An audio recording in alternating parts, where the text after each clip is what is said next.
Volvemos, esto es Café Internacional.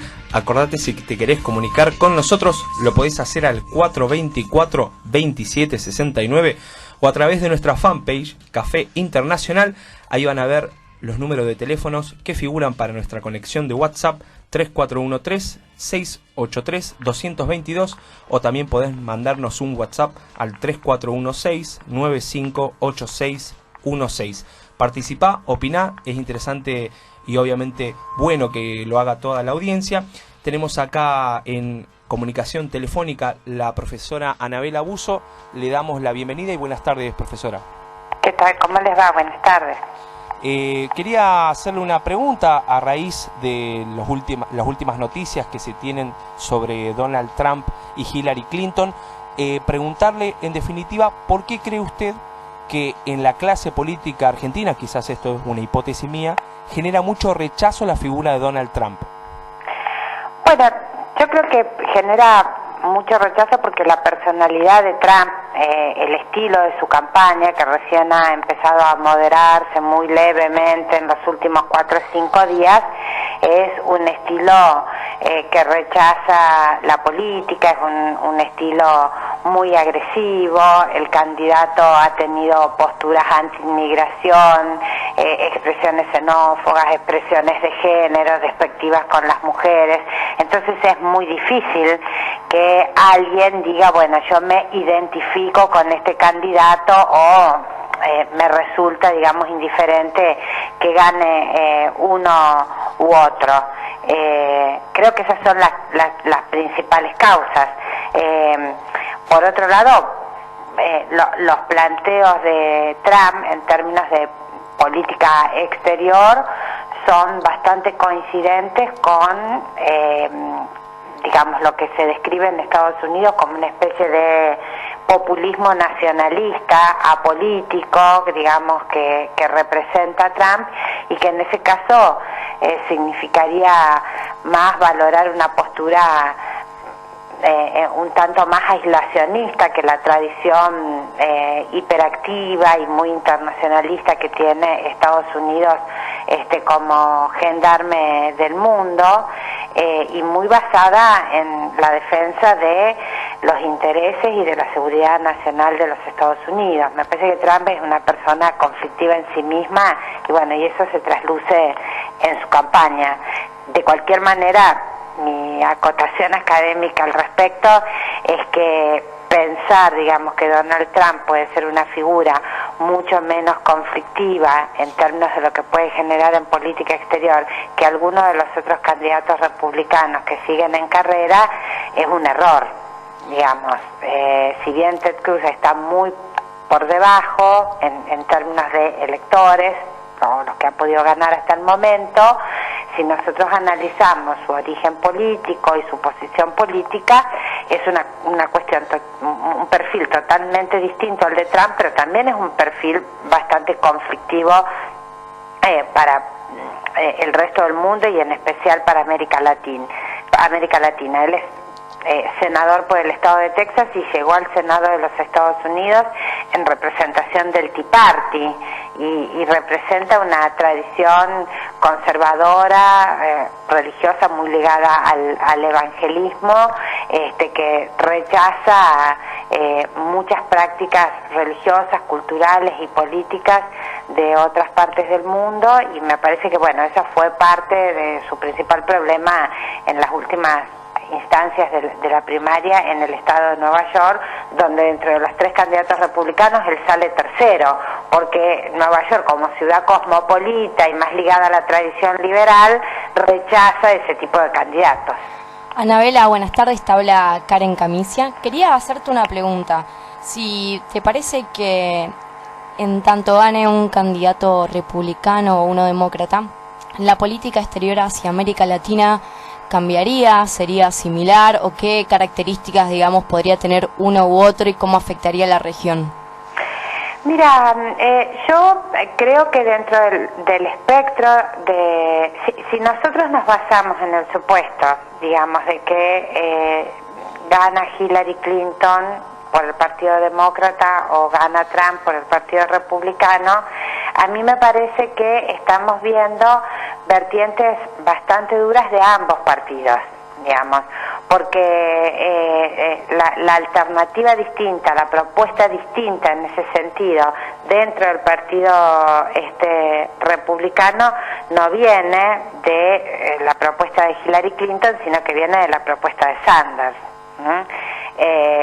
Hillary, y en ese sentido va parte del debate también entre Sanders y Hillary Clinton, ¿no?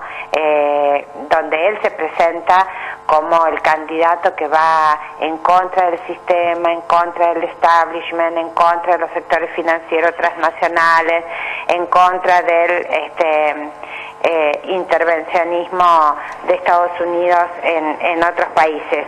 Hillary se autodefiende, pero políticamente ella tiene en la financiación de su campaña, y si uno ve la vinculación de la administración Clinton con de su esposo con esos sectores, ha sido una vinculación bastante fluida, y eso tiene impacto sobre los vínculos con la región, porque obviamente significa defender los intereses de esos sectores, defender los intereses de Estados Unidos, y en múltiples ocasiones esos intereses no son coincidentes.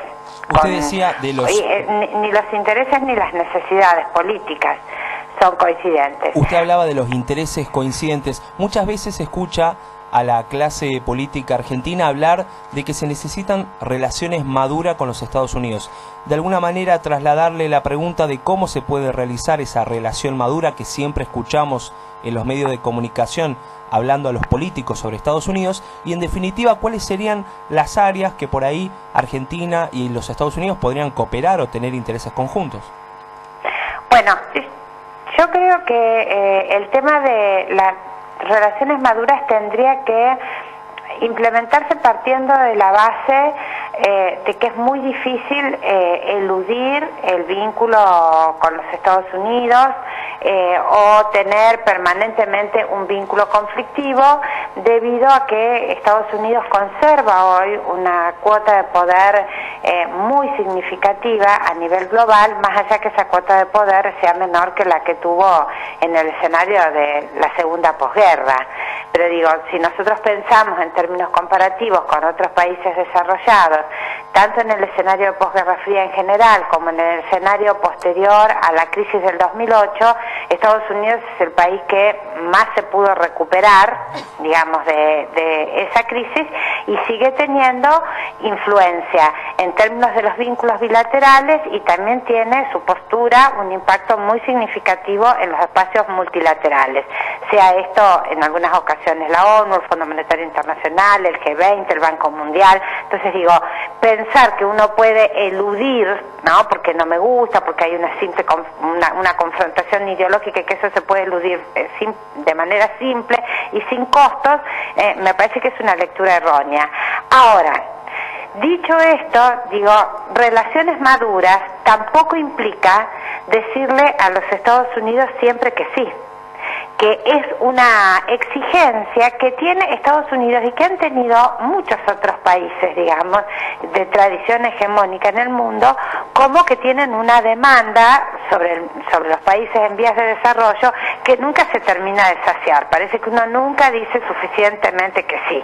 Y me parece que ahí está el punto de conflicto, digamos, ¿no? Porque decir siempre que sí tampoco te garantiza recibir el apoyo de los Estados Unidos en todas las ocasiones. Entonces me parece que tiene que haber un planteo inteligente de ver cuáles son las necesidades y los intereses de Argentina, ver qué se puede compatibilizar y qué no con los Estados Unidos, y reservar, digamos, el espacio de la discusión para aquellos temas que son centrales para nuestra supervivencia, no solo en términos de soberanía, sino en términos de desarrollo económico nacional. Y por otro lado, digo, también hay que saber distinguir lo que cada uno de los candidatos o cada uno de los presidentes de los Estados Unidos propone para su propio país y lo que propone en términos de política exterior. Y en esto me someto al ejemplo de Obama.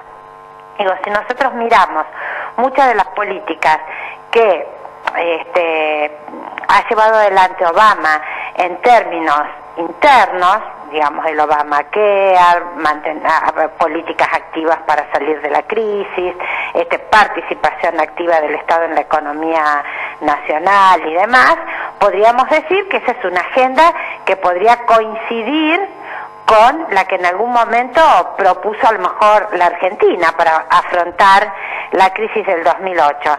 Sin embargo, digo, eso que se propone internamente no necesariamente Estados Unidos lo traslada como idea general para el conjunto de los países. A lo mejor el conjunto de los países le termina exigiendo en muchas ocasiones la misma receta más ligada a la tradición liberal o neoliberal para resolver los problemas económicos y parte también de su agenda política.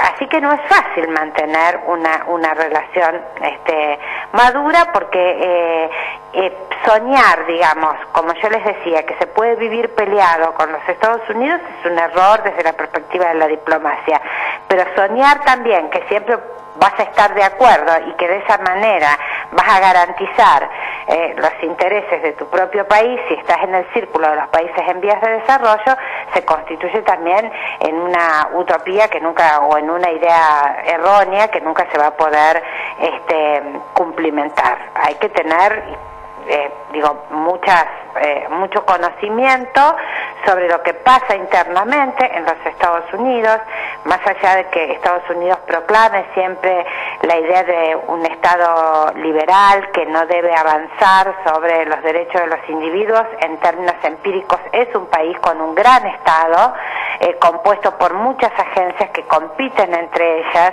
Entonces saber negociar bien con los Estados Unidos implica estar muy informado, saber con qué agencia del Estado podemos tener más intereses en comunes que con otras, y tratar de negociar en ese sentido de manera inteligente.